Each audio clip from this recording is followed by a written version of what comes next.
오늘 준비한 영화 인디에어는요, 월터 컨의 소설 업 인디에어를 원작으로 제이슨 라이트먼 감독이 만든 영화입니다. 원작보다 더 잘 만든 영화라고 얘기들을 하는데요. 영화에서 보여주는 설정이나 스토리가 원작에는 없는 게 많습니다.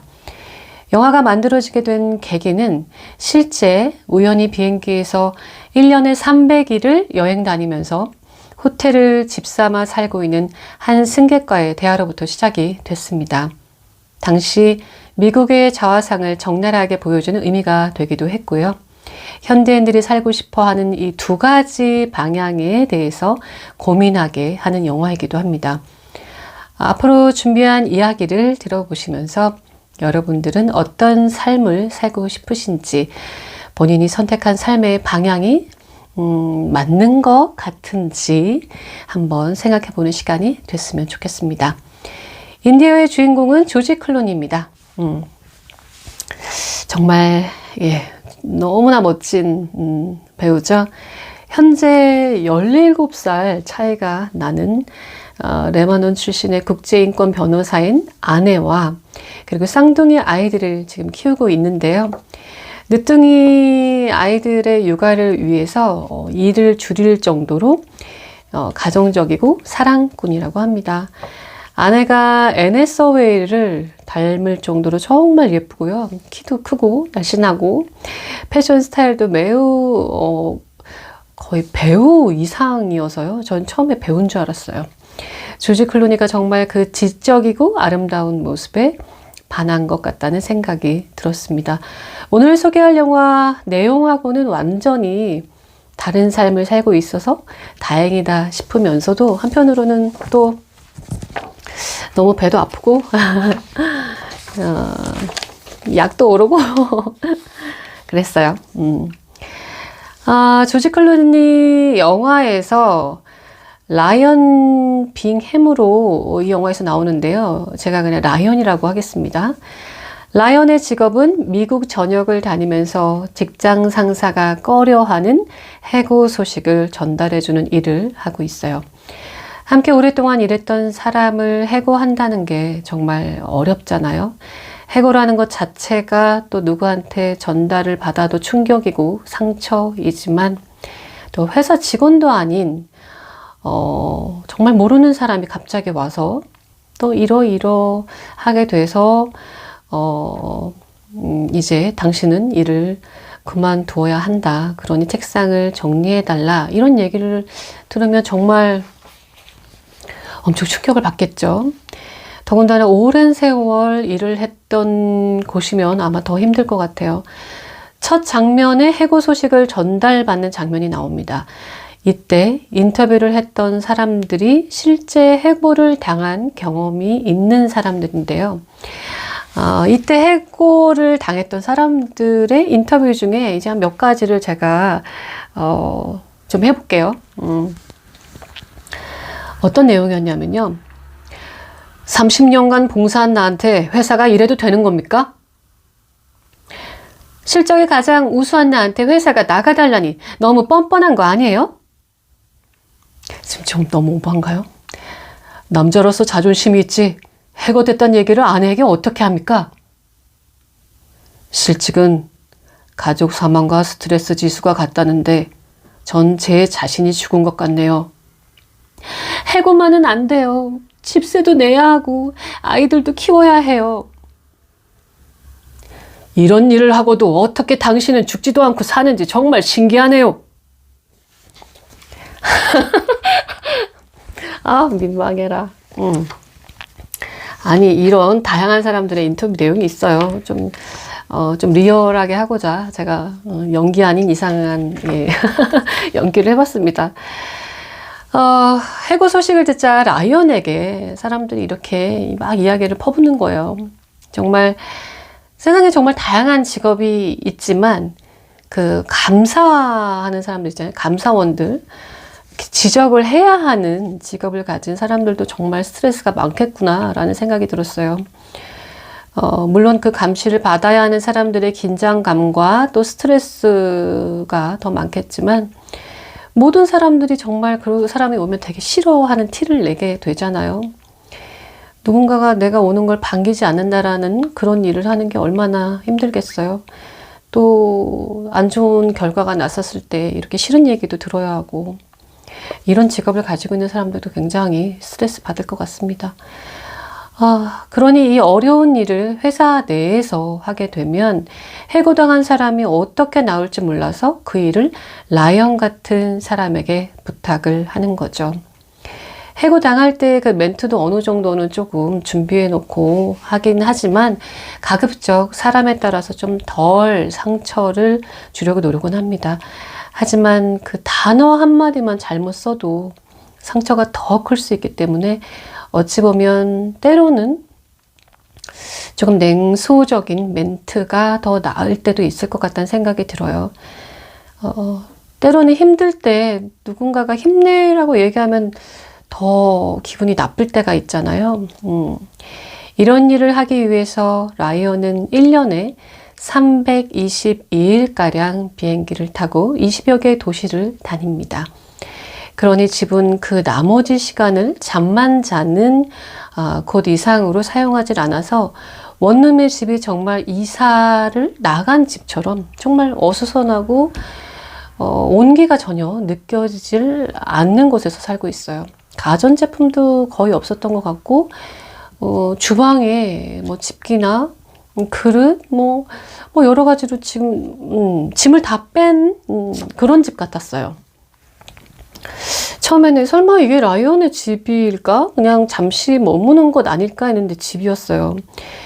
호텔과 비행기에서 더 많은 시간을 보내기 때문에 짐 싸는 전문가처럼 보였거든요. 그래서 짐을 싸들고 가는 그 트렁크를 보면은 너무 가지런히 정리를 굉장히 잘 해놔서 아마 이런 사람이라면 본인의 집은 정말로 깔끔하게 정돈이 돼 있겠구나. 그리고 옷장을 열면 옷이 막 색깔별로 쫙 있고, 구두도 가지런하게 쫙 있고, 뭐 넥타이도 막 다양한 디자인과 색깔로 있고, 뭐 이런 영화에서 나오는 정말 드레스룸을 생각을 했었거든요. 상상을 했는데 너무나 의외였어요. 정말 사람 사는 집 같지 않다는 느낌? 그냥 잠만 자는 곳, 침대가 달랑 하나 있는 오피스텔 같은 느낌이었습니다. 그렇게 트렁크 하나를 들고 전국을 다니며 해고 소식을 전하러 다니던 어느 날, 그 명문대를 졸업한 신입사원이 이렇게 라이언처럼 비행기를 타고 다니면서 해고를 하는 게 시간적으로나 물질적으로나 낭비일 수도 있다는 보고서를 발표를 합니다. 그 이야기를 듣고 있던 라이언은 기분이 나쁘죠. 갑자기 새파랗게 어린 신입사원이 들어와서 중년의 베테랑 선배의 일을 두고 한순간에 아무것도 아닌 일로 만들어버리는 그 느낌이 정말 불쾌할 것 같아요. 이제는 많은 시간을 일하는데 지금까지는 썼으니까 이제는 가족들과 시간을 보낼 수 있다는 이렇게 희망적인 아이디어처럼 얘기를 했지만 라이언은 너무 화가 납니다. 그동안 여행하듯 비행기를 타고 다니면서 사는 삶에 익숙해졌기 때문이기도 하지만 굉장히 조심스럽게 하는 일이기 때문에 그 해고자들의 마음을 다치지 않게 하기 위해서는 정말 신중하고 노련해야 하는 걸 본인은 알고 있죠. 신입사원이 낸 아이디어는요, 어떤 거냐면요. 인터넷 채팅창 앞에 앉아서 화상으로 해고 소식을 전하는 방법이었어요. 그러면 출장을 다닐 필요도 없고 짧은 시간 안에 많은 사람들을 해고할 수 있다는 거죠. 정말 좋은 아이디어 같기는 하지만, 그리고 또 회사 입장에서는 이게 성공만 하면 너무 좋을 것 같기도 하지만, 정말 이런 문제를 가지고 온라인상으로 해도 될 만한 일인지 확신이 필요한 대표는 라이언의 다음 출장 때 이 신입사원을 같이 함께 보냅니다. 라이언은 정말 싫지만 현장에서의 경험이 중요하기 때문에 해고자들을 상대하는 일을 실제로 경험하게 하죠. 신입사원의 이름은 나탈리입니다. 러브 액츄얼리의 휴그랜트와 사랑에 빠진 그 여비서의 이름도 나탈리죠. 어쨌든 나탈리는 17년이나 회사를 다닌 나이 든 직원에게 해고 소식을 화상으로 전합니다. 젊음을 다 바친 회사에서 해고 소식을 누군지도 모르는 어린 직원한테 들으니까 너무 충격이 컸는지 처음에는 화를 내고 막 울다가 뭔가 갑자기 침착한 표정으로 변합니다. 원래 대성통곡을 하던 사람이 갑자기 무표정이 되면 더 소름 끼치잖아요. 뭔가 사고 치기 전에 그 침묵 같은 느낌이요. 나탈리도 냉정하고 감정이 없는 사람이 아니라서 그 모습에 눈시울이 잠시 붉어지지만 스스로 이건 일이다, 냉정해야 한다 라고 마음을 먹습니다. 하지만 생각했던 것보다 많이 힘들어하는 것 같아요. 나탈리도 나쁜 마음으로 이 아이디어를 낸 게 아니었으니까요. 그냥 그저 대표가 해고 이 파트, 이 시스템에 대해서 좀 더 나은 아이디어를 만들어 보라고 해서 한 것뿐이거든요. 그래서 이 모든 상황이 이 나탈리도 마음이 편하지는 않을 겁니다. 라이언은 출장을 다니면서 강연도 가끔 하거든요. 강연의 내용은 이렇습니다. 매번 강연을 배낭을 비유하면서 하고 있는데요. 지난번 강연에서는 가방에 자신이 소유하고 있는 것들을 하나씩 하나씩 넣어보자. 작은 것에서부터 큰 것까지, 그리고 그 배낭을 직접 메고 있다고 상상을 한번 해보자. 매우 무거울 거다. 뭐 이런 얘기를 하면서 무언가 강연을 해요. 이번에는 사람을 집어넣어 보라고 합니다.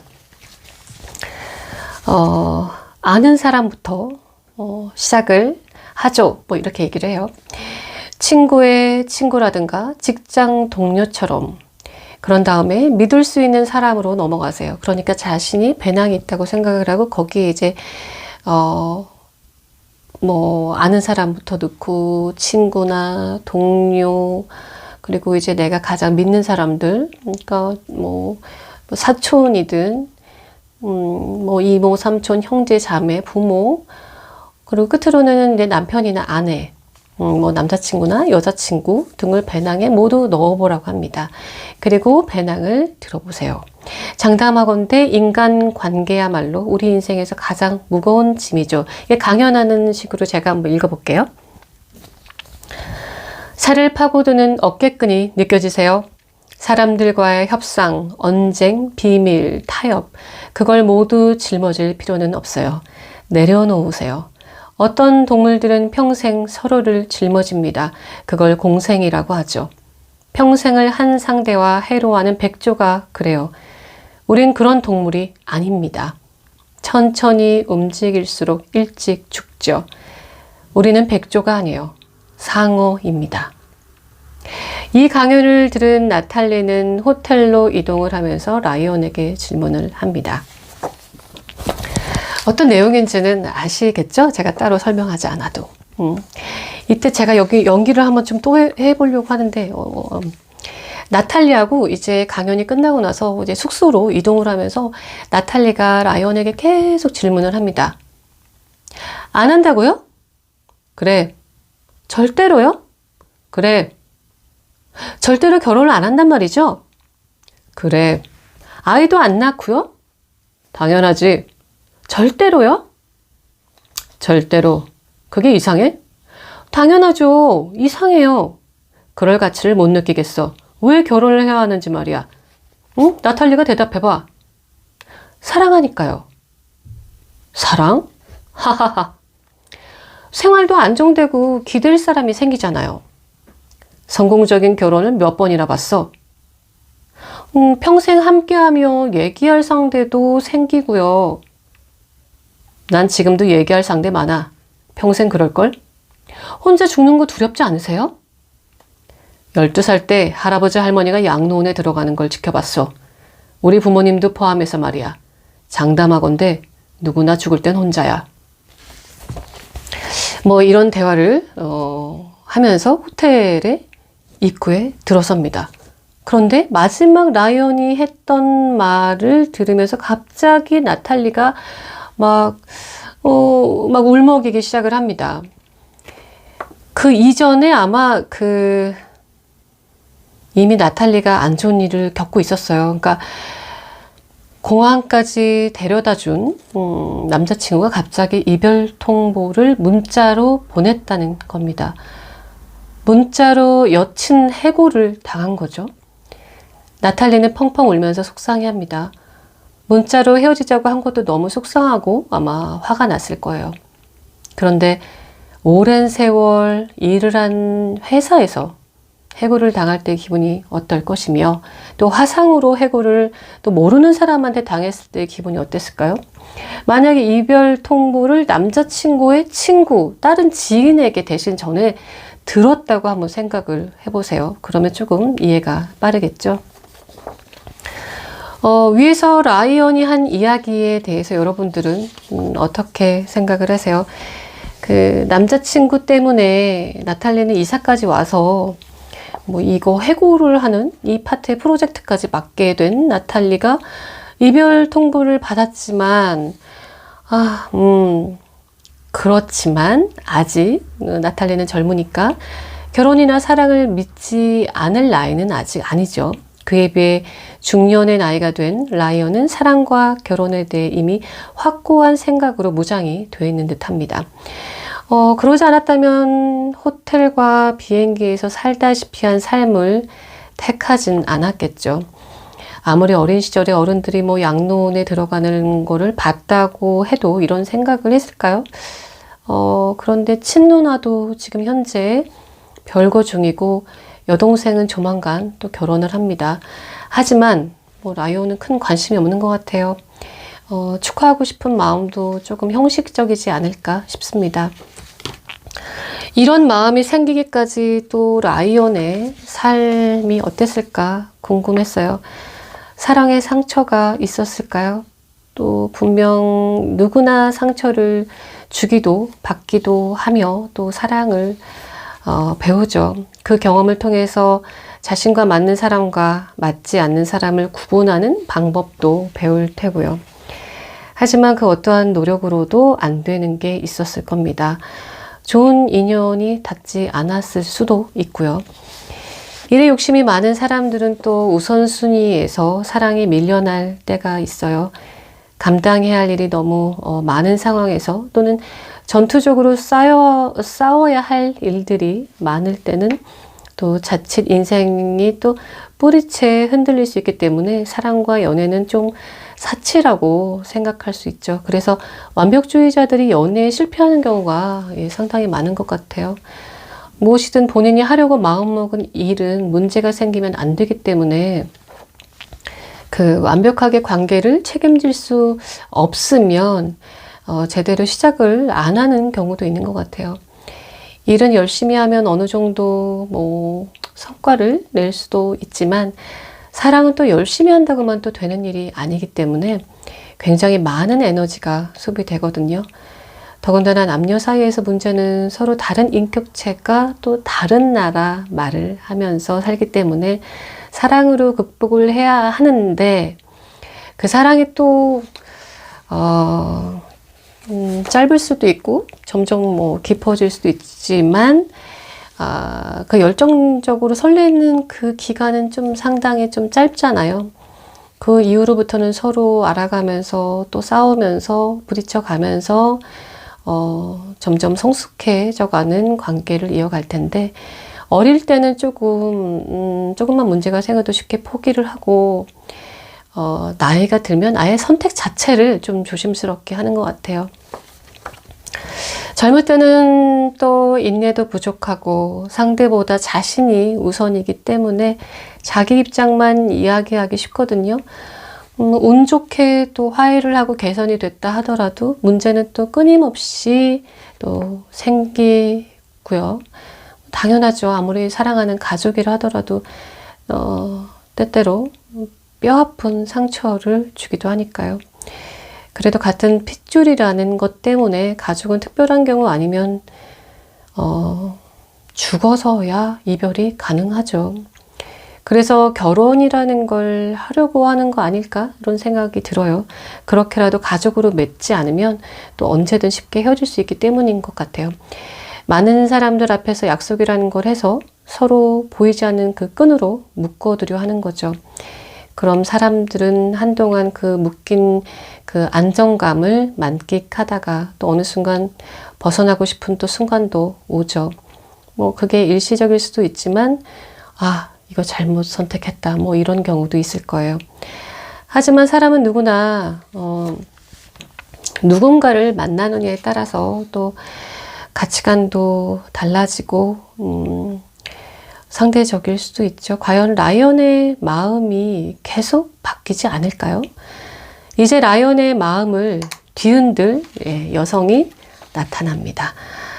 라이언이 출장을 다니던 어느 날 저녁 호텔 라운지에 앉아 있는데 너무도 매력적인 여성이 바에 앉아 있어서 라이언이 말을 겁니다. 그녀도 혼자 있으니까 아마 출장 중이라고 느낀 것 같아요. 그녀의 이름은 알렉스입니다. 이름이 조금 남자 이름 같죠? 일부러 남성스러운 이름을 쓰지 않았나 싶어요. 극중 캐릭터가 일반적으로 사랑을 꿈꾸는 여성으로 좀 비춰지지 않았거든요. 연애는 뭐 할 수 있지만 구속하는 연애를 원치 않는 듯 보였습니다. 이거는 영화를 아마 끝까지 보시면 그 이유를 아실 거예요.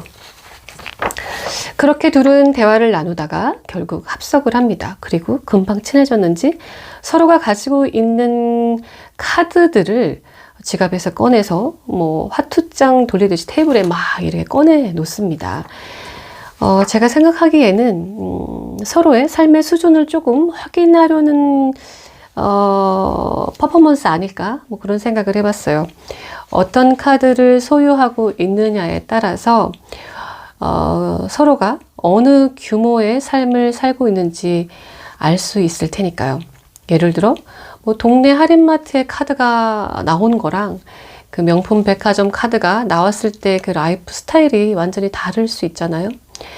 라이언과 알렉스는 모르는 사람을 처음 만났었을 때 아마 서로가 가지고 있는 그 카드로 신분 수준을 혹시 확인하는 거 아닐까 그런 생각을 해봤습니다.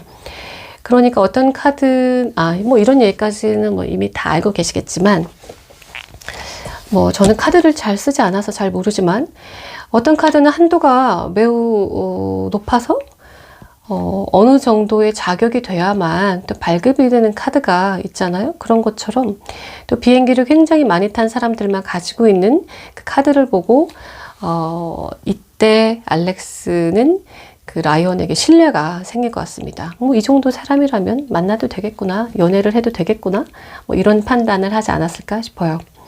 그렇게 그들은 서로의 카드를 재미로 꺼내보고 만나도 될 만한 사람인지 간보는 시간이 끝난 후에 본격적으로 가까워지기 시작합니다. 가까워지는데도 오래 걸리지 않아요. 너무 당당하고 어색해하지도 않고 또 쿨한 알렉스에게 라이언은 이 만남이 한 번으로 끝나지 않기를 바랍니다. 그래서 다시 또 만날 수 있느냐고 묻죠. 그랬더니 알렉스 그녀도 좋다고 합니다. 그럼 출장을 다니는 그 동선 중에 혹시 서로가 만날 수 있는 날이 있는지 한번 찾아보자. 그러면서 노트북을 열고 각자의 스케줄을 확인합니다. 아주 짧은 시간에 둘은 적당한 날을 딱 골라내는데요.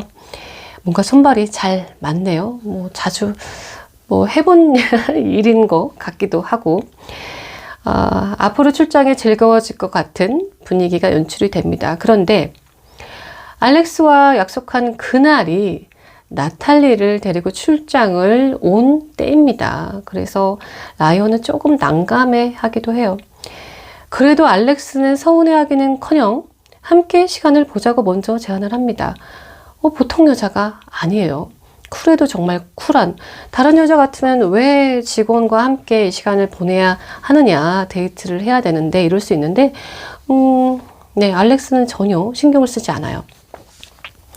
그래서 라이언이 좀 이 여성한테, 알렉스에게 좀 더 매력을 느끼지 않았을까 싶어요. 부담스러운 관계를 싫어하는 걸 알았지만 이 정도로 쿨한 여성일 줄은 몰랐다는 분위기입니다.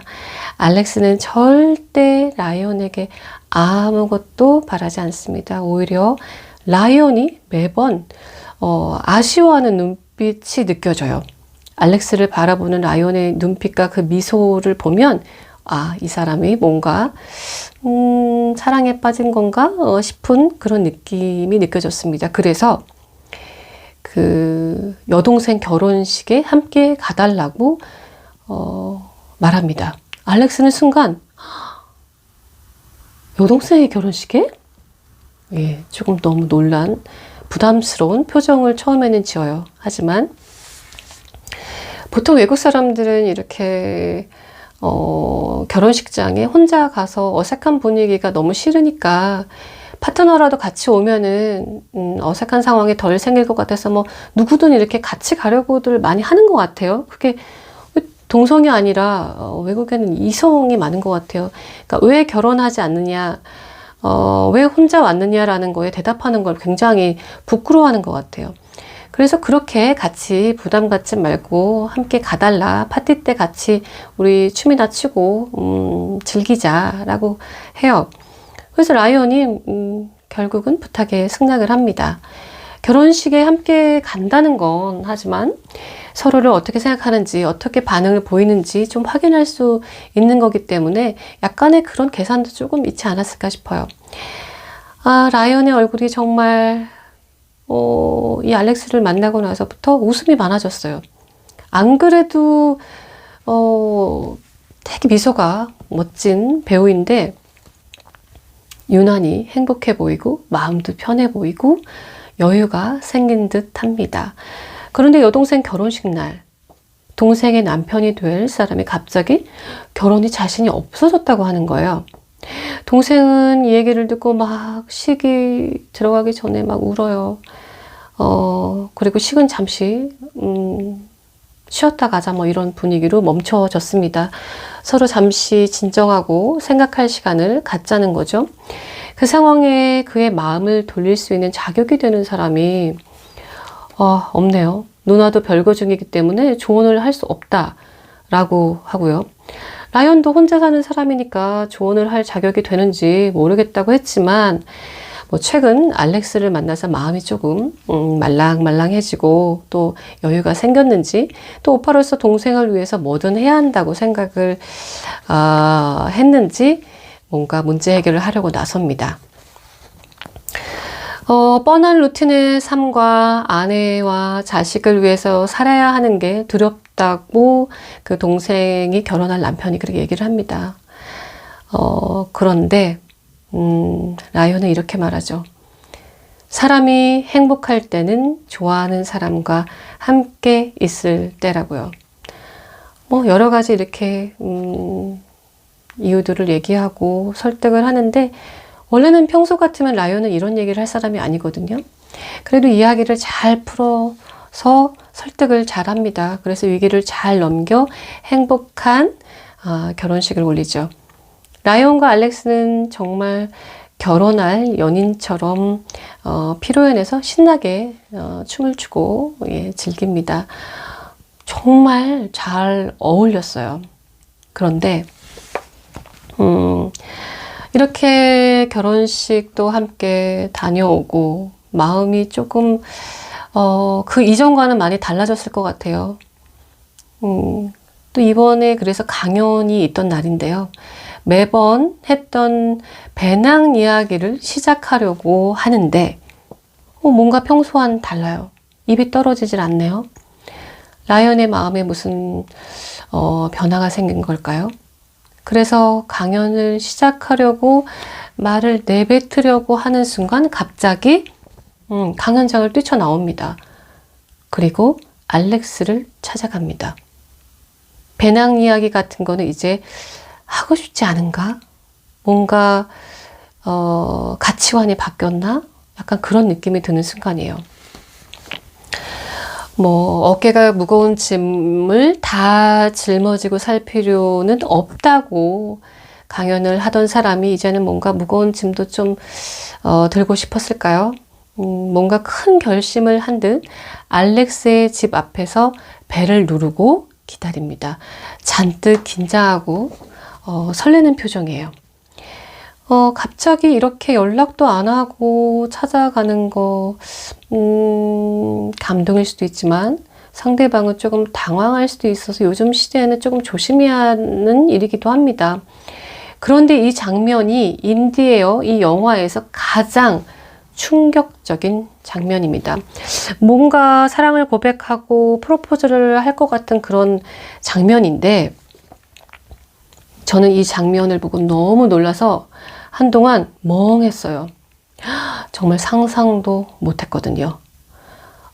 가장 중요한 장면이기 때문에 제가 이 장면을 얘기하고 싶지만 스포일러가 될 수 있기 때문에 제가 말씀을 드릴 수는 없습니다. 오늘 함께한 영화는 인디에어였습니다. 엔딩이 정말 가장 충격적인데요. 궁금하신 분들은 꼭 찾아보시기 바랍니다. 그럼 다음 영화에서 만나요. 감사합니다. 끝!